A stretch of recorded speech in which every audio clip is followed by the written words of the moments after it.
está conosco também no YouTube, quem está assistindo de forma online também, ore conosco, coloque a mão em seu coração, e diga assim comigo: Espírito Santo, neste momento, eu recebo a tua palavra, e pela fé em nome de Jesus, eu creio que a palavra irá me fortalecer, edificar e abençoar.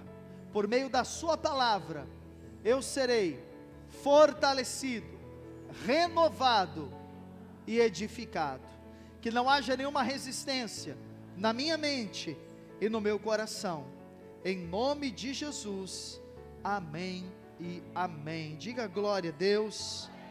Querido, compartilhe com alguém esta mensagem. Entre agora no nosso canal do YouTube, Manaim TV, rapidinho. Pega o link, manda num grupo de WhatsApp que você tem. Coloque esse link nas suas redes sociais. Abençoe alguém da sua família, do seu trabalho. A mensagem de hoje é uma mensagem de fácil entendimento, que qualquer pessoa, de qualquer igreja, qualquer denominação, até de qualquer religião pode entender essa mensagem e ser por ela abençoado. Então, envie para alguém, deixe Deus usar você agora, amém? Às vezes você convida alguém para vir no culto, a pessoa não vem, mas você pode enviar a mensagem até ela, em nome de Jesus, amém? Então o tema de hoje é o escândalo da graça. Eu quero ler o Evangelho de Lucas, capítulo 15, versículo 23 e 24, Lucas 15, 23 e 24, eu vou ler apenas um pequeno trecho, de uma das parábolas da Bíblia, contadas por Jesus, mais conhecidas, mais lembradas, mais lidas e provavelmente mais pregadas. Você que conhece Bíblia, sabe que a parábola mais conhecida é a parábola do filho pródigo. Quem pelo menos uma vez já ouviu essa parábola? Pelo menos uma vez, levante a sua mão. Pelo menos uma vez. Quase todos, pelo menos uma vez já ouviram. Se você nunca ouviu, terá a oportunidade de ouvir hoje. E o versículo 23, depois eu vou explicando a parábola, mas eu quero começar lendo o versículo 23, que diz assim: trazei também e matai o novilho cevado, comamos e regozijemo-nos, porque este meu filho estava morto e reviveu, estava perdido e foi achado, e começaram a regozijar-se. Amém? Só para lembrarmos, essa parábola conta a história de um jovem, filho de um pai rico, fazendeiro, e este pai, ele era um bom pai, a Bíblia fala a respeito disso. Eram 2 filhos, e o filho mais novo, um dia resolveu pedir a herança e ir embora para uma terra distante, e certamente que o pai deve ter tentado convencê-lo, relutou, mas o deixou livre, e ele pegou a metade dos bens, pegou a sua herança, foi para uma terra distante, e diz a Bíblia que ali, naquela terra distante, ele gastou tudo aquilo que ele tinha herdado, com prostitutas, com vícios, com jogos. Ele perdeu tudo, e depois de não ter absolutamente mais nada, até mesmo comida, ele foi se tornar aquilo que para o judeu era a pior profissão da época: cuidar de porcos, dar comida para os porcos.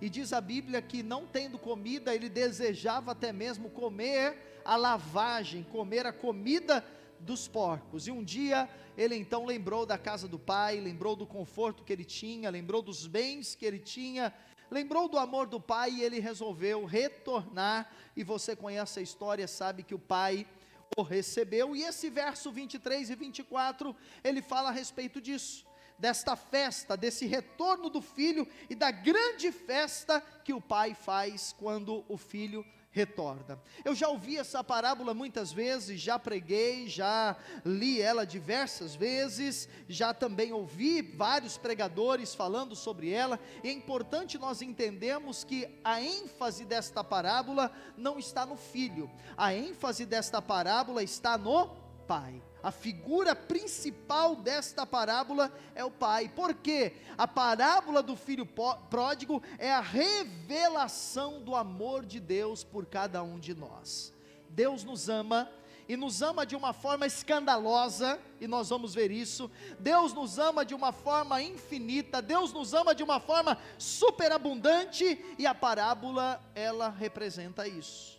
Mas irmãos, é importante para nós compreendermos todo o texto, é bom nós nos transportarmos um pouquinho para a época, e compreendermos o que acontecia naquele contexto cultural.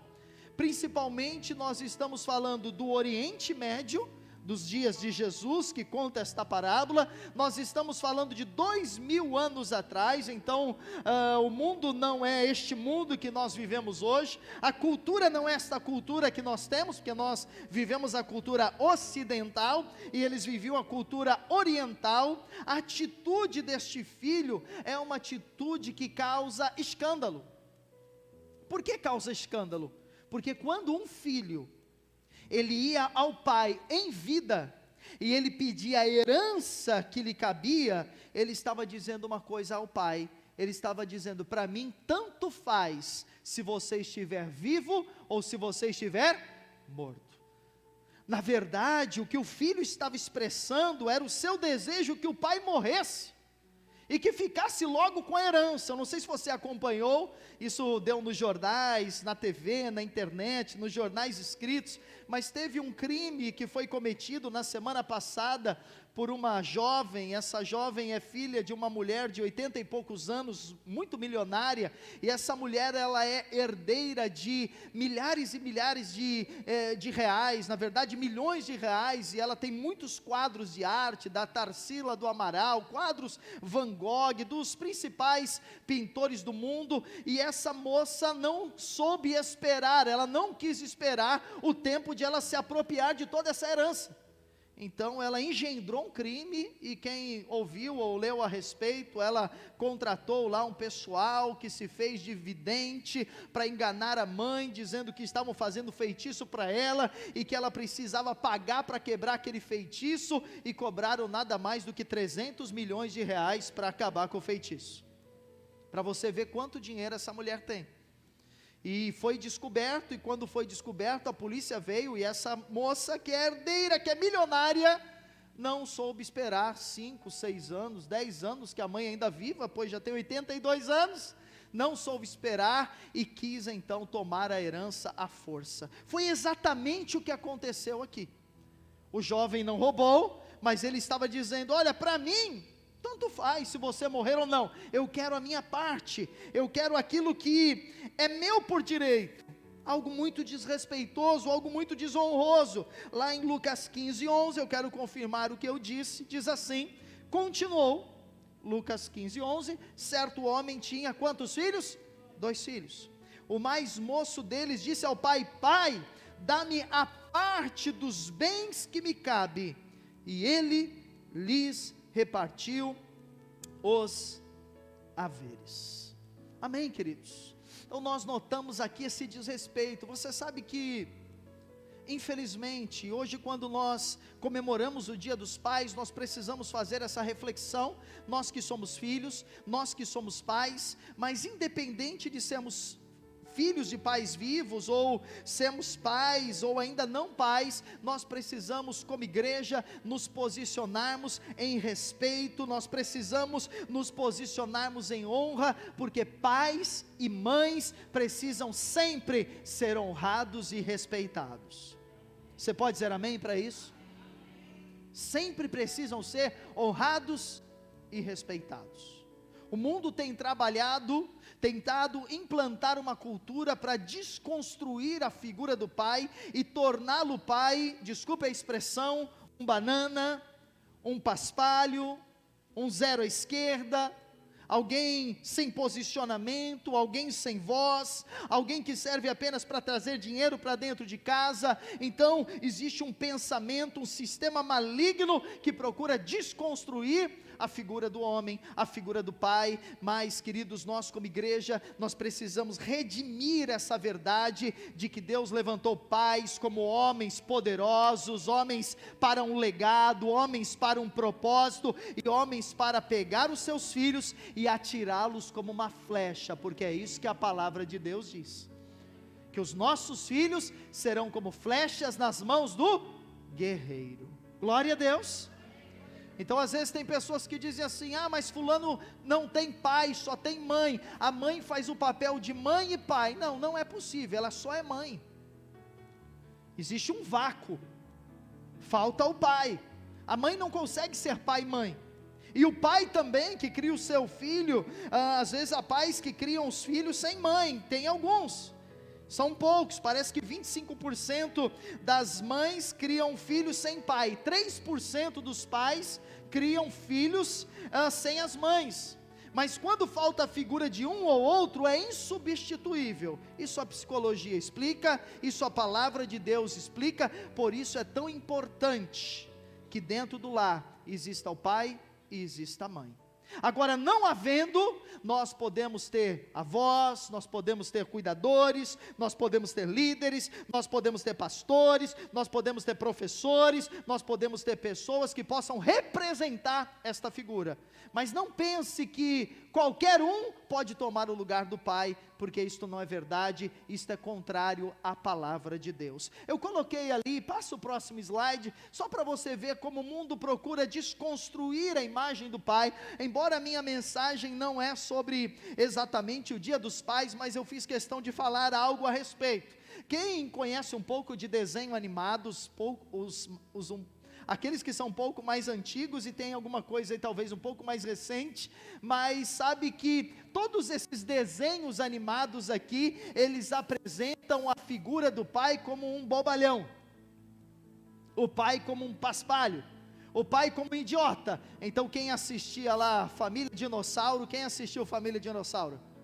Vocês são jurásticos, dinossauros. Quem é o Dino? O Dino é um bobão, não é? É.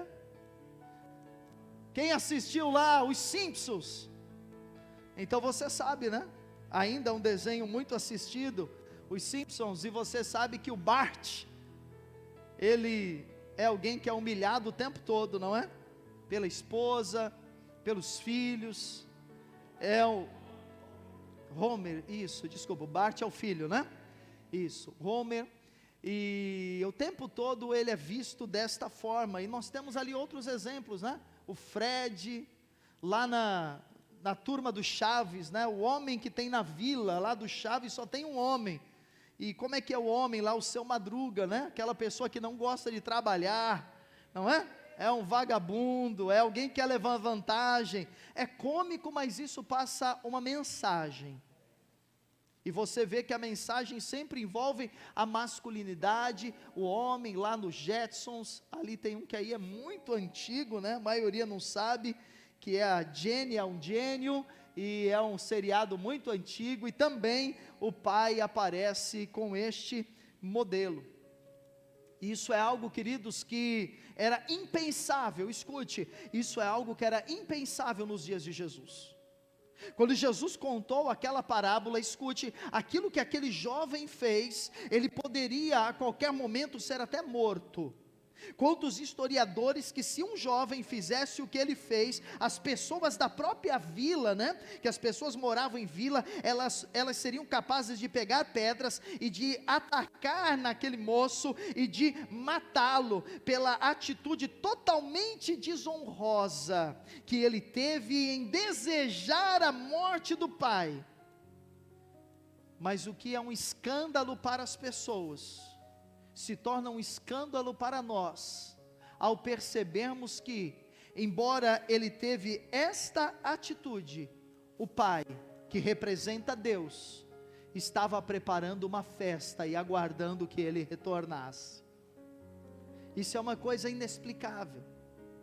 A Bíblia diz que o pai havia preparado o bezerro cevado. E eu quero mostrar para você o que significava a preparação desse bezerro cevado. Rapidamente, em primeiro lugar, o bezerro cevado, ele falava do desejo do pai pela volta do filho. Todo fazendeiro, na época, ele tinha a criação de animais e de aves. O que representava o cevado? Esse fazendeiro que tinha a criação, ele separava alguns animais dentre os muitos que tinha, talvez 5% da sua criação, ou 10% da sua criação, e ele ia então cevar esse animal. Como isso acontecia? Esse animal ele era separado dos outros, e ele era criado com uma alimentação especial, com uma ração especial, com uma nutrição especial, e ele ia ter um cuidado especial, todo especial. E para que havia bezerro ou uma ave cevada? Para que em ocasiões especiais, aquele animal fosse morto para uma comemoração. Então, por exemplo, quando uma filha ia casar, o bezerro cevado era morto. Quando alguém viajasse e levasse anos para retornar para casa e retornasse, então bezerro cevado morto, ele servia como alimento. Então em festas, em comemorações muito importantes, em casamentos, aquele animal era sacrificado. Às vezes o dono da empresa, o dono da fazenda, ele não dizia o motivo, ele não dizia qual é a ocasião, mas ele pedia que os seus criados, ele pedia que os seus funcionários fizessem isso. E o escândalo da graça, irmãos, está exatamente neste momento. Porque depois de nós ouvirmos tudo aquilo que o filho fez, e tudo aquilo que ele desejou fazer para com o pai, a Bíblia diz que o pai resolveu matar um bezerro cevado e separá-lo para ele. Isto significa que, desde o dia que o filho foi embora, o pai esperava que ele voltasse. Isso mostra o amor de Deus por mim e por você. Sabe por quê? Há momentos que nós vamos embora, há momentos que nós nos afastamos, há momentos que nós nos desviamos. Às vezes são momentos que nós nos desviamos fisicamente, deixamos de congregar, não participamos mais da vida da igreja, nos afastamos, às vezes voltamos àquela vida que antes tínhamos, ou às vezes nós nos afastamos espiritualmente, estamos no culto, estamos na igreja, mas o nosso coração não está mais conectado com Deus, não está mais naquele lugar. E eu quero falar para você e para toda a igreja: todas as vezes que nós nos afastamos, ou por causa do pecado, ou por uma decepção, ou por uma frustração, ou por uma situação que houve que nos entristeceu, ou por circunstâncias que nos levaram a nos desviar, nós precisamos compreender que sempre, querido, o Pai estará esperando o nosso retorno. Você crê nisso? Diga para quem está ao seu lado: o Pai sempre espera o retorno. Aleluia.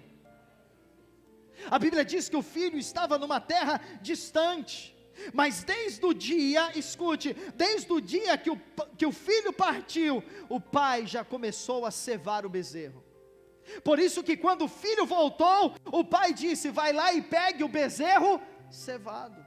Quer dizer, já havia um bezerro que estava sendo preparado. Aqui fala da esperança do pai, do anseio do pai, do desejo do pai. Já havia um animal que estava sendo preparado, porque o pai sabia: todos aqueles que se afastaram um dia retornarão. Às vezes há pessoas que me perguntam: mas pastor, fulano de tal, era tão firme com Jesus, era tão firme na igreja, servia a Jesus, agora ele está afastado, agora ele está no mundo, e de repente ele voltou para os vícios, ele voltou para a bebida, ele voltou para o pecado, agora ele perdeu a salvação, ele vai para o inferno. O que me diz? Como é que é isto?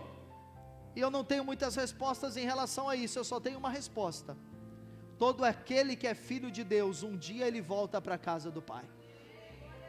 Um dia ele volta para a casa do Pai. Ele pode desviar, ele pode voltar a usar droga, ele pode voltar para o mundo, ele pode voltar a ter uma vida fria, uma vida apática, uma vida voltada só para os prazeres do mundo. Se ele for filho de Deus, um dia ele retorna, um dia ele volta, e Deus tem prazer em recebê-lo. Olha o que diz em Ezequiel 18, 23, acaso tenho eu prazer na morte do perverso? Aqui não só a morte física, mas a morte espiritual. Diz o Senhor Deus: não desejo eu, antes que ele se converta dos seus caminhos e viva. Lá em 1 Timóteo 2,4 diz: o qual deseja Deus que todos os homens sejam salvos e cheguem ao pleno conhecimento da verdade. Escute, querido, eu e você, nós somos criados para Deus, e a vida não tem sentido sem Deus, não tem. Você pode, eu vou lá no mundo dar uma espiadinha, ou eu vou lá aproveitar as coisas do mundo, como esse jovem, mas ele entendeu, em um momento da vida dele, que tudo aquilo não fazia sentido, que tudo que o mundo oferece é uma aparência, e que o final de tudo aquilo é morte, é destruição, é miséria, porque nós somos criados para Deus. Nós vemos nessa parábola novamente, queridos, que o pai espera sempre um retorno dos seus filhos, e o escândalo da graça que nós temos falado esses dias, esses domingos, sobre um despertar da graça. O escândalo da graça é que, ainda que a gente não acredite no amor do Pai, o Pai sempre acredita em nós. Quando você não acredita em você, o Pai acredita. Quando as pessoas ao seu lado não acreditam em você, o Pai continua acreditando em você. E todo aquele, querido, que está sofrendo no mundo, sabe o que está acontecendo? O Pai está preparando a festa para ele retornar. Porque enquanto o filho está lá no mundo sofrendo, o bezerro está sendo cevado, e a festa está sendo preparada, porque o pai sabe, o meu filho está longe, mas um dia ele vai voltar. Esse é o convite da graça de Deus. Esse é um convite maravilhoso. Nós temos um Deus que deseja que a gente se aproxime dEle.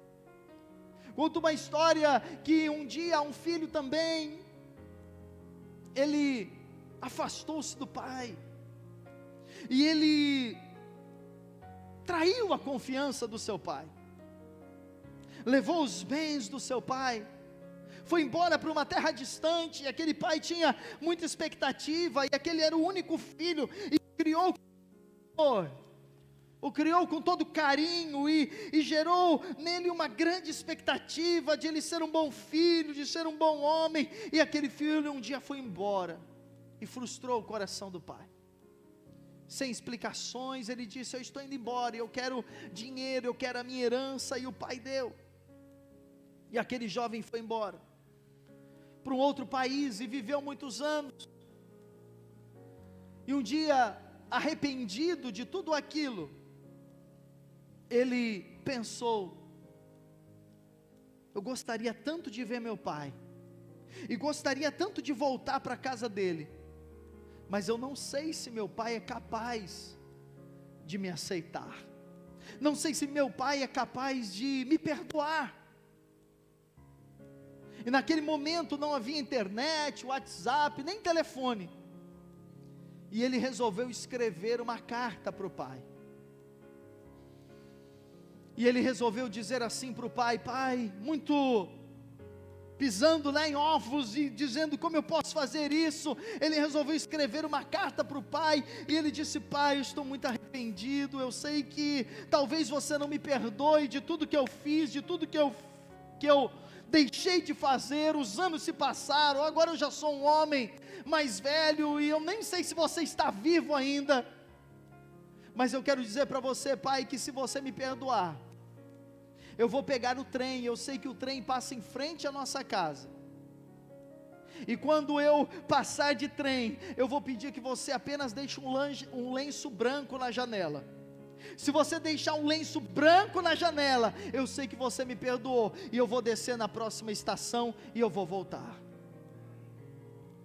E ele escreveu aquela carta, e ele marcou o dia de voltar, e ele entrou dentro do trem, aflito, suando, muitas vezes em pânico, o estômago daquele jeito, e ele pensando, acho que meu pai não vai me perdoar, acho que meu pai não vai ser capaz de compreender os meus erros, as minhas infantilidades, as minhas imaturidades, e conforme o trem chegava próximo à casa, ele ficava mais aflito, até que o trem se aproximou, e ele olhou, e ele não viu o lenço branco, mas havia uma árvore em frente à casa do pai, e a árvore havia sido pintado o seu tronco de cal, e em toda a árvore havia sido colocados bandeiras brancas, lençóis, e o pai dizendo: meu filho, você é sempre bem-vindo, que bom que você voltou, eu amo você. Isso reflete o amor do pai para nós. Deus nos ama, e Ele está sempre de braços abertos para nos receber, ainda que tenhamos em algum momento traído a sua confiança, ainda que em algum momento tenhamos errado, ainda que em algum momento tenhamos pecado. Esse é o escândalo da graça. Por isso, em segundo lugar, irmãos, esse bezerro que o Pai prepara, ele também fala do perdão incondicional de Deus por nós. Lá em Jeremias 29:11, 31 e 34 diz assim, Jeremias 29:11, 31 e 34 diz: eu sei, veja aí, os pensamentos que tenho a vosso respeito, diz o Senhor, pensamentos de paz e não de mal. Agora o capítulo 31, verso 34, perdoarei as suas iniquidades, e dos seus pecados jamais me lembrarei. Você pode dar glória a Deus, você pode dar aleluia, glória a Deus. A nossa teologia, ela fala que existe 3 tipos de pecado: o pecado original, que é o pecado de Adão; o pecado imperdoável, que é a blasfêmia contra o Espírito Santo; e o pecado factual, que é o pecado que nós praticamos, às vezes durante o dia, em um momento da nossa vida. A teologia fala desses 3 tipos de pecado. A teologia católica, ela fala de 2 tipos de pecados: os pecados mortais e os pecados veniais. Mas o judaísmo, ele fala de outros pecados, e ele fala que para que você possa ser aceito por Deus, você precisa obedecer os mandamentos. E quando nós falamos de mandamentos, nós sempre lembramos dos 10 mandamentos, mas os 10 mandamentos, eles são um resumo da grande parte dos mandamentos, ou da totalidade dos mandamentos. Segundo a lei judaica, existem 613 mandamentos, e esses 613 mandamentos, eles são divididos em 2 partes, escute. 248 mandamentos, eles são chamados de mandamentos positivos, e 365 mandamentos, eles são chamados de mandamentos proibitivos. E pela lei judaica, se uma pessoa falhar em um mandamento, é como se ela tivesse falhado em todos. Então, para que a pessoa receba, entre aspas, a bênção de Deus, ela precisa obedecer 613 mandamentos. E existe um livro judaico chamado Talmud, isso não está na Bíblia, que ele diz que esses 248 e esses 365 têm 2 significados. Os 248, para a tradição judaica, é dito que no nosso corpo, entre ossos, isso é tradição judaica, eu não sei o que a medicina diz, mas a tradição judaica diz que entre órgãos e ossos, nós temos 248, entre ossos e órgãos. E a tradição judaica diz que esses 365 aponta para os 365 dias do ano do calendário solar. Então era como se todos os dias, na lei, ao acordar, alguém dissesse: você precisa obedecer ao mandamento, se você não obedecer, você morre. É como se o seu corpo, os seus ossos, ele o tempo todo dissesse: cumpra, obedeça, obedeça. E uma vez que alguém desobedecesse, e uma vez que alguém falhasse em um desses 613, o juízo de Deus viria sobre ele, e ele então seria condenado. É possível, irmãos, viver sem pecar? Responda para mim. É impossível. Todos nós pecamos. Embora o nosso status é de justo, embora a Bíblia diz que nós somos a justiça de Deus, escute aqui, nós não temos como viver sem pecar, nós falhamos. Você consegue ficar talvez um dia, 2 dias, mas você tem um pensamento, você fala alguma coisa, você tem um desejo no seu coração, sabe, coisas acontecem e você peca, mas nesse momento, nós temos o amor de Deus e o perdão de Deus disponível para nós.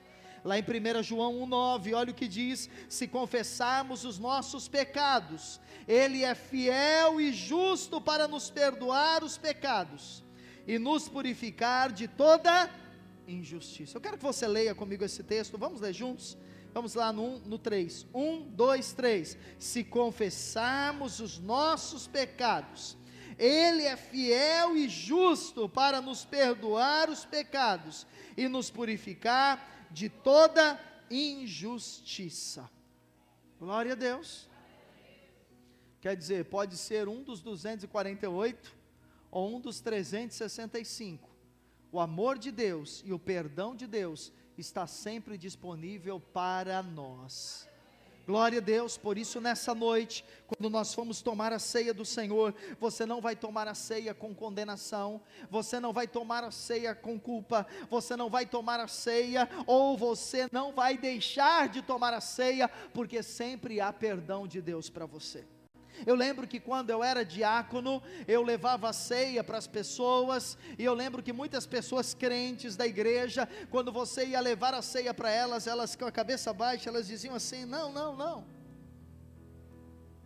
e eu não entendia aquilo, e às vezes conversava com o meu pastor e dizia, mas há pessoas que não estão tomando a ceia, e às vezes era dito nas reuniões, ou com o pastor, com os outros diáconos, mas é porque talvez a pessoa esteja em pecado, e ela se sente acusada e condenada de participar da ceia do Senhor. Irmãos, nós vivemos um tempo em que Deus nos deu revelação da sua graça, e muitas pessoas ficaram anos sem tomar a ceia, sem desfrutar da mesa do Senhor, porque elas se achavam incapazes, elas se achavam pecadoras, elas achavam que não era possível que elas desfrutassem da comunhão de Deus, mas nós sempre lembramos, não é sobre nós, é sobre Jesus, não é sobre nós, é sobre Cristo. Se confessarmos os nossos pecados, Ele é fiel e justo para nos perdoar de todos os pecados, e nós podemos então desfrutar dEle. Isso faz com que o diabo tenha muito ódio. Sabe que o diabo odeia você. O diabo existe, o diabo está aí. E diz a Bíblia que ele está aí roubando, matando e destruindo. Ele está oprimindo as pessoas, e ele está muitas vezes oprimindo crentes que não entendem sobre o escândalo da graça, e eles se acham imerecedores de receber saúde, cura, prosperidade, alegria, paz. Eles vivem debaixo de condenação, eles vivem debaixo de uma estima rebaixada, eles vivem debaixo de medo, de síndrome do pânico, de depressão, eles vivem angustiados porque eles permitiram que o diabo fale nas suas mentes. Você precisa lembrar o tempo todo que você é amado por Deus, e que Deus tem preparado uma mesa. Nessa mesa tem um bezerro cevado, esse bezerro é Jesus Cristo, e Ele é o alimento que traz vida, cura, restauração, prosperidade, perdão, saúde e vida eterna para nós. Se você crê nisso, diga glória a Deus. Aleluia, glória a Deus. Você sabe por que o diabo odeia você? Porque o diabo pecou e foi amaldiçoado, você pecou e foi perdoado. Sabe por que o diabo odeia você? Porque o diabo queria governar tudo, e ele não pode, mas Deus nos criou e nos disse, exerça autoridade sobre todas as coisas. O diabo nos odeia porque ele queria ser como o Altíssimo, mas jamais o será. Mas Deus nos criou a sua imagem e a sua semelhança. O diabo nos odeia porque Deus criou o homem com a capacidade de multiplicar. O homem pode gerar outros homens, o homem pode gerar outros filhos, mas o diabo não pode criar outros diabos. O diabo, queridos, ele nos odeia porque o destino e o futuro dele é o lago de fogo e enxofre, mas o nosso futuro e o nosso destino é a nova Jerusalém, é o reino eterno. O diabo nos odeia porque ele será punido com a morte eterna, mas nós temos a vida eterna. O diabo nos odeia porque ele queria assentar no trono de Deus, mas Deus o expulsou. Mas há uma promessa que eu e você nos assentaremos com o Senhor e reinaremos para sempre. Amém. Isso é o escândalo da graça. Aquilo que era para ser para mim e para você foi para Jesus. Eu não sei se você já passou por isso, mas às vezes quando seus filhos são pequenos, na rua, no mercado, no shopping, no aniversário, as crianças são expertas em fazer isso, malcriação, e às vezes você fica extremamente envergonhado com aquela situação, e você só dá um sinal para a criança e diz assim: quando chegar em casa a gente conversa. Aconteceu? Já com você? Se você é filho, você já sabe, já deve ter sido curado desses traumas, né? Se não foi, seja hoje em nome de Jesus, porque Jesus também cura esses traumas. Se você é pai, já fez isso provavelmente, porque ali não dá, né? Vai ficar uma cena pior ainda se você... Então você se controla, faz de conta que está tudo bem, e chega em casa e você vai tentar resolver com a criança. Mas às vezes acontece de que você faz a promessa, e você diz: olha, quando chegar em casa eu te pego. E você vai tomar uma surra, e tem uma cinta lá esperando você, um cinto lá esperando você, e de repente quando chega em casa você chama a criança, e ela está apavorada, porque ela sabe o que vai acontecer com ela, mas naquele momento que era para vir a punição, você amolece o coração, e você pega até o cinto, vai dar nela, às vezes você bate no sofá, né? Dá cintada no sofá, o sofá apanhou, e aí você libera a criança. Acontece isso. Irmãos, foi exatamente, eu já estou encerrando, foi exatamente isso que Jesus fez com a gente. A punição era para mim e para você. Quando Deus chamou Adão, preste atenção, Deus disse para Adão: você pecou. E Adão disse: não fui eu, foi Eva. E Deus chamou a Adão, a Eva, e disse: Eva, você pecou. E Eva disse: não fui eu que pequei, foi a serpente. E eles sabiam, por isso que eles se esconderam, que havia uma punição, havia um castigo. Deus havia dito: no dia que vocês comerem deste fruto, desta árvore, vocês vão morrer. E naquele momento, irmãos, eles esperavam o castigo. Mas Deus olhou para Adão e Eva, e Deus disse: isso não está escrito, eu estou aqui conjecturando. Ao invés de amaldiçoar vocês, eu vou amaldiçoar a terra. E diz então, aí está na Bíblia, que Deus falou à terra: seja amaldiçoada a terra. Deus não amaldiçoou Adão e Eva. Eles escolheram consequências do seu pecado, mas a maldição foi sobre a terra. O Senhor diz: a terra será amaldiçoada por causa de ti. E naquele momento então que Adão e Eva estão ali, diz a Bíblia, eles estão cobertos, eles fizeram folhas de figueira para cobrir-se. Diz a Bíblia então que Deus mata o cordeiro. Olha o bezerro cevado. Deus mata o cordeiro e Deus os cobre com vestes de lã de cordeiro. Naquele momento acontece exatamente aquilo que nós já fizemos com os nossos filhos, ou que os nossos pais fizeram conosco. O castigo que era para ser para nós, foi colocado sobre outro. O castigo que era sobre nós, foi colocado sobre um substituto. A terra se tornou maldita, para que eu e você fôssemos abençoados. Por isso que diz lá em Salmo 45:2, por isso Deus te abençoou para sempre.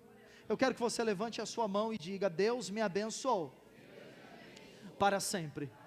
Fale para duas pessoas, a sua direita e a sua esquerda, enquanto isso eu tomo água. Diga: Deus te abençoou para sempre. Aleluia. Lá em Efésios 1:3, olhe só, irmãos: bendito seja o Deus e Pai de nosso Senhor Jesus Cristo, o qual nos abençoou. Você não é amaldiçoado, você é abençoado. Você não é doente, você é curado. Você não é deprimido, você é feliz. Você não é o pobre miserável, você é próspero. Deus nos abençoou com toda sorte de bênçãos espirituais nas regiões celestes em Cristo Jesus. Mas sabe por que Deus fez isso? Porque alguém teve que sofrer o nosso castigo. Em casa foi o sofá, mas na vida foi o Cordeiro de Deus, Jesus Cristo.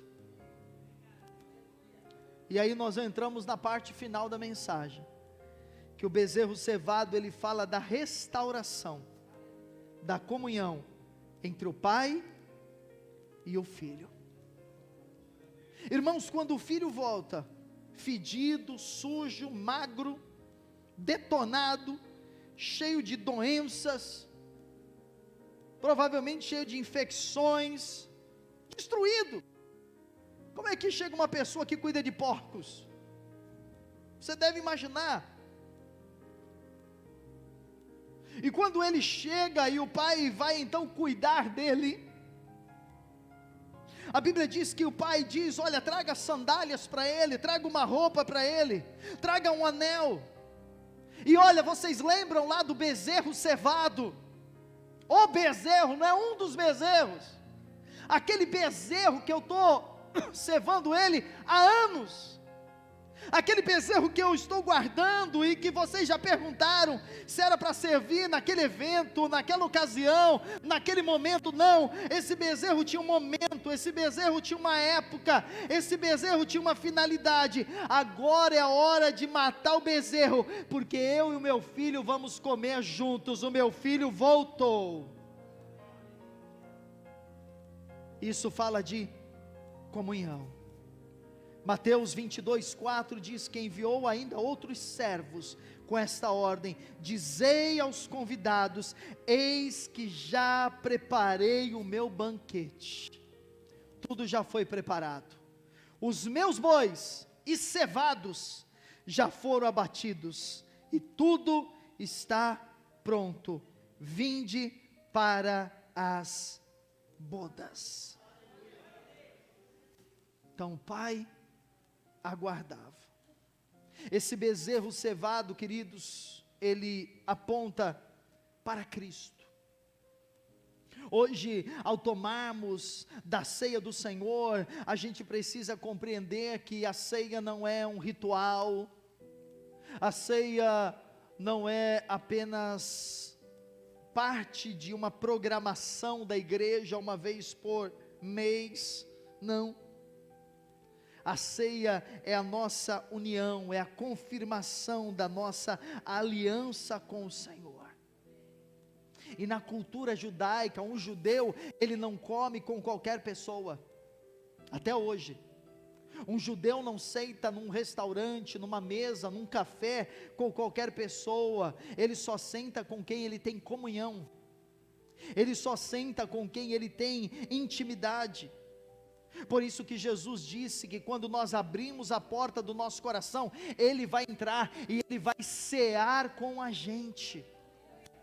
Isso fala de comunhão. Esse bezerro que foi morto é Cristo, e que é usado para celebrar a volta do Filho.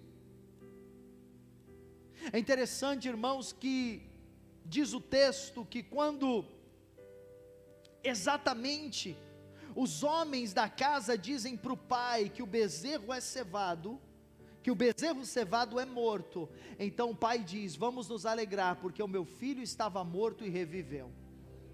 Olha isso, porque isso é importantíssimo. Na hora que chega a notícia, olha, o bezerro cevado foi imolado, o pai diz: comemos e nos alegramos, esse menino estava morto e reviveu.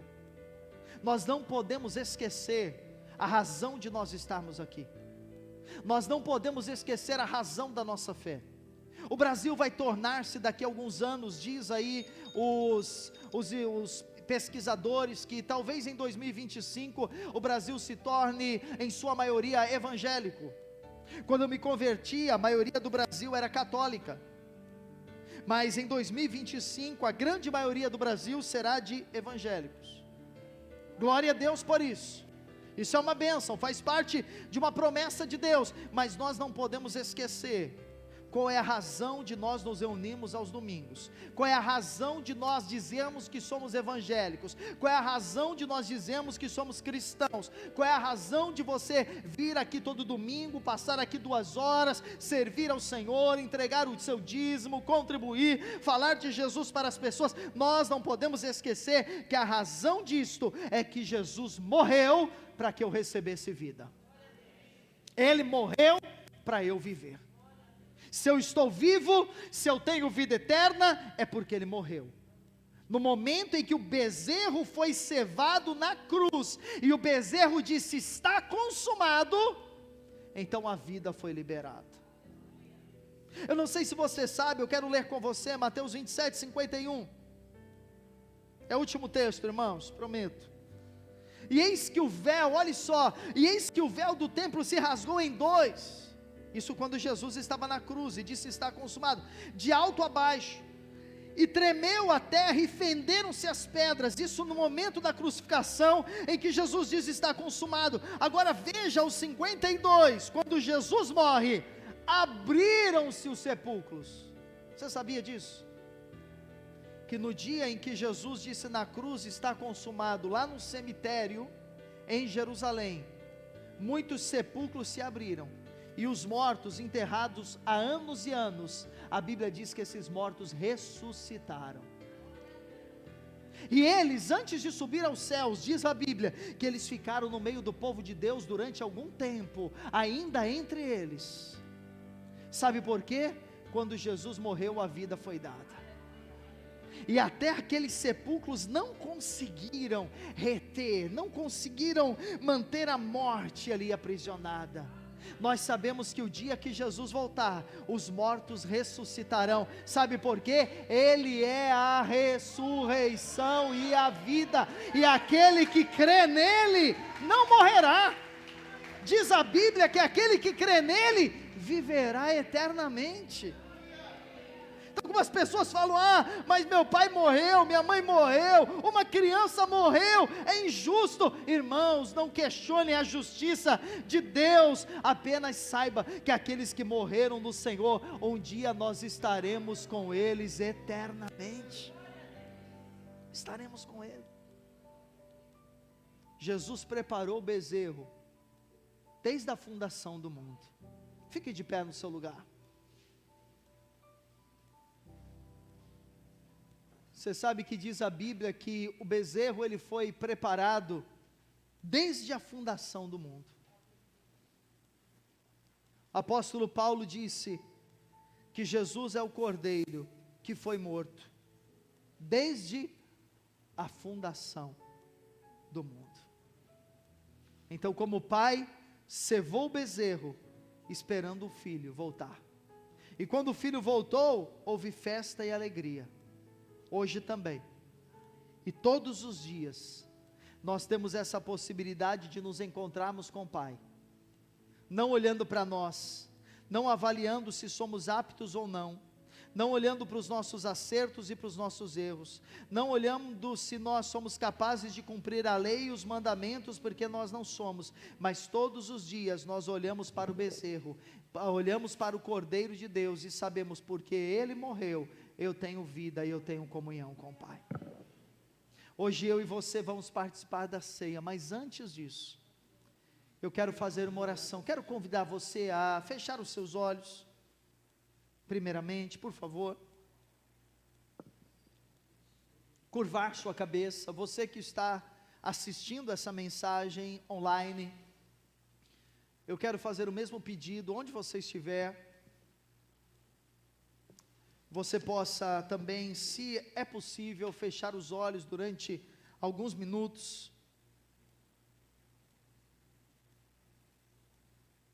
E eu tenho 2 convites para fazer. Feche os olhos todos. É um convite que vai se transformar em uma oração.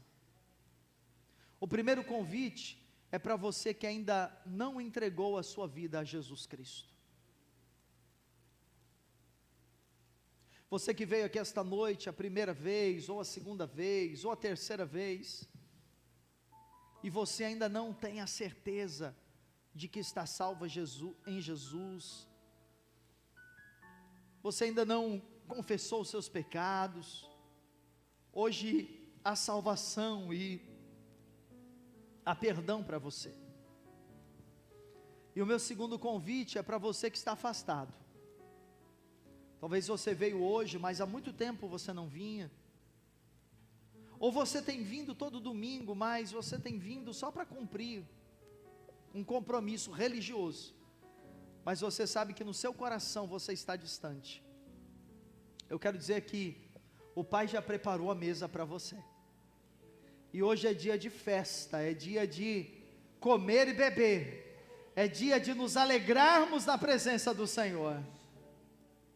Hoje é o dia para isso.